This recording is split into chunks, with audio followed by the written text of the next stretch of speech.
Hi there and welcome to my video. This video is designed to help you set up for a particular experiment, so I'd probably advise that you watch it 1 or 2 times just to make sure that you have everything that you need.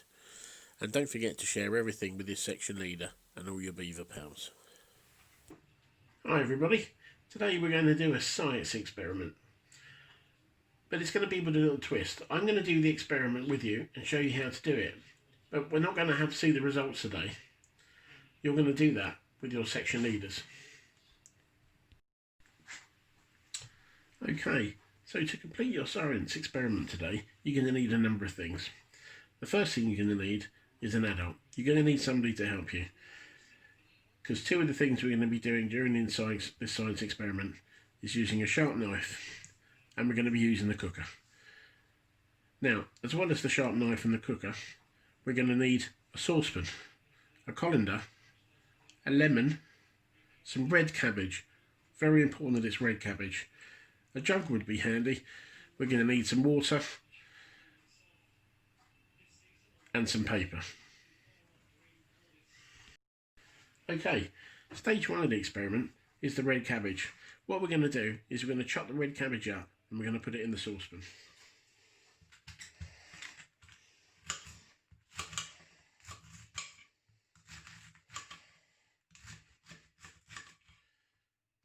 Now, obviously, while using a knife, very important to watch your fingers.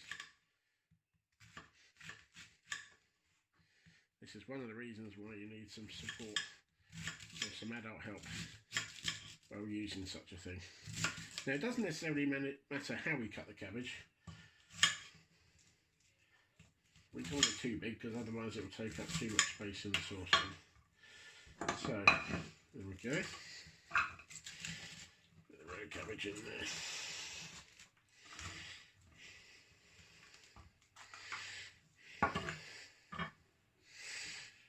I'll try not to make too much mess, because if you're a good beaver cub or scout, you'll have to tidy it up later. Right, so we have our saucepan full of red cabbage. We're going to put some water in that.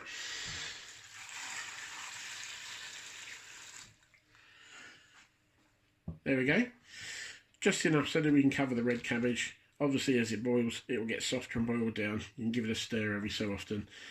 Now we're going to put that onto the cooker. We don't want it on too high heat. We want to boil it as if we're cooking cabbage for dinner. So probably about 20 minutes or so. So I'm going to put that on and we'll come back when the cabbage is cooked.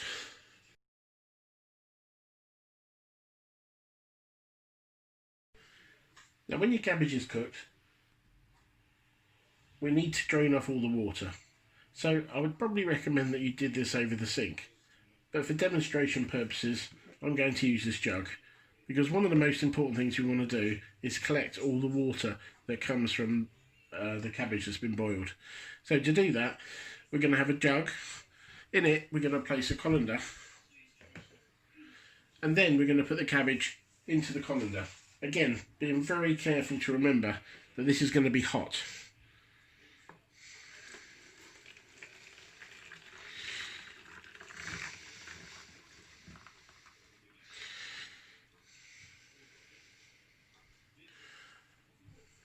There we go, nice. Now, again, remembering this is going to be very hot, we're going to leave that for a minute and make sure that all the water is drained through. As you can see, the majority of it is already down there at the bottom of the jug. But let's just give it a moment and make sure.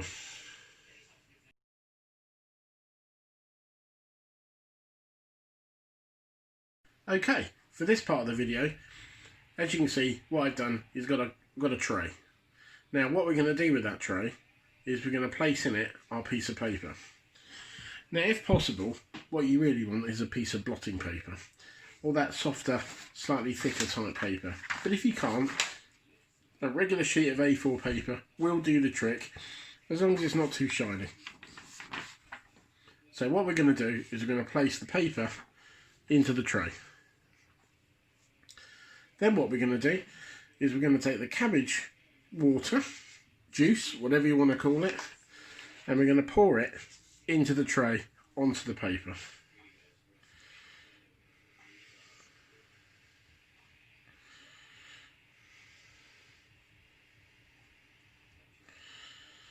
Now, as you can see, you can still see my paper. But what I'm going to do there is I'm going to leave that, because what I want it to do is I want the paper to soak up as much of that pink water as possible. Now, I'm not sure how long that's going to take. So what we'll have to do is leave it there and check on it on a regular basis until it's all nicely soaked in.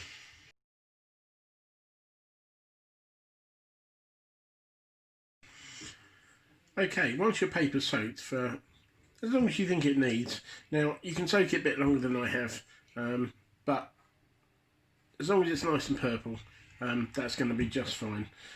So once you've all soaked, when you're happy with it soaked, then you've got to drain away all the excess fluid, all the red cabbage juice, making sure you don't get on anything, because it can stain, which is what we want it to do to the paper.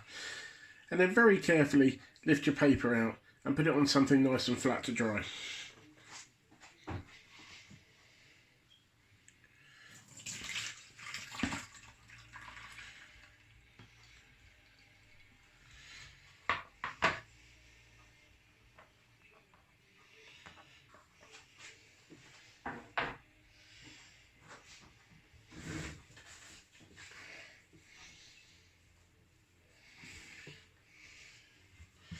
Now, I'm using a tea towel. Doesn't matter if it gets stained. But if you are using a tea towel, make sure you've asked somebody first. Now, the reason I've used the tea towel is just so you can see that the paper was white, and compared to the sort of creamy colour of my towel, you can see it's a lot darker and a lot more purple than it was at the beginning.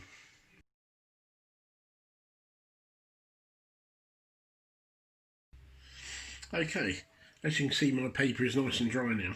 So what I've done is I've folded it up in half lengthways, and then I folded it along in a sort of a concertina, just so it's easier for me to cut.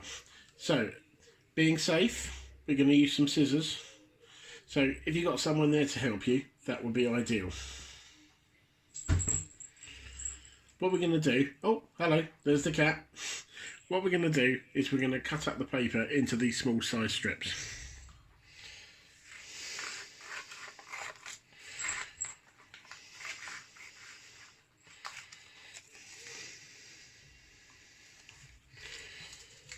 Now, the reason we're cutting so many is so you can try this with lots of different things.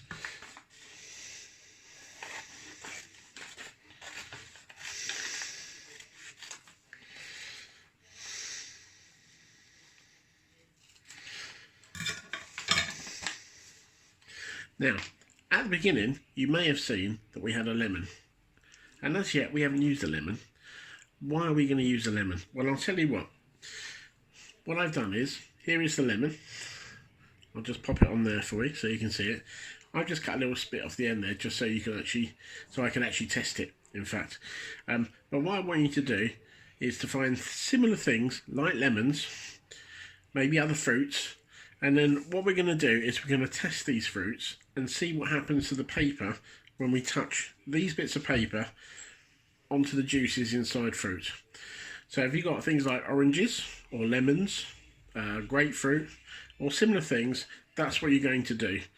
Now, this is where I said I wasn't going to show you, so I'm not going to show you, but I have tested it, so it does work. So what I'd like you to do is I'd like you to finish off with your paper, cut it into pieces, find slightly different versions of things that might have different consistencies, and I think your mum and dad might be able to help you here. Find them, and then you're going to use your little strips of paper and you're going to touch those. So maybe soap, there's a good one from the bathroom. Try it with some soap and see what happens to your paper. And when you've done those, remembering, like I said earlier, you need to write down what you see and what happens and describe it in as good a detail as possible, and then I want you to let your section leaders know. So remember, when you do your experiments, record everything you do, make notes, take pictures or videos, list anything you use to test. What happens, if anything? What did you learn when something happened or didn't happen? Share with your fellow beavers and share with your section leaders. And most of all, have some fun.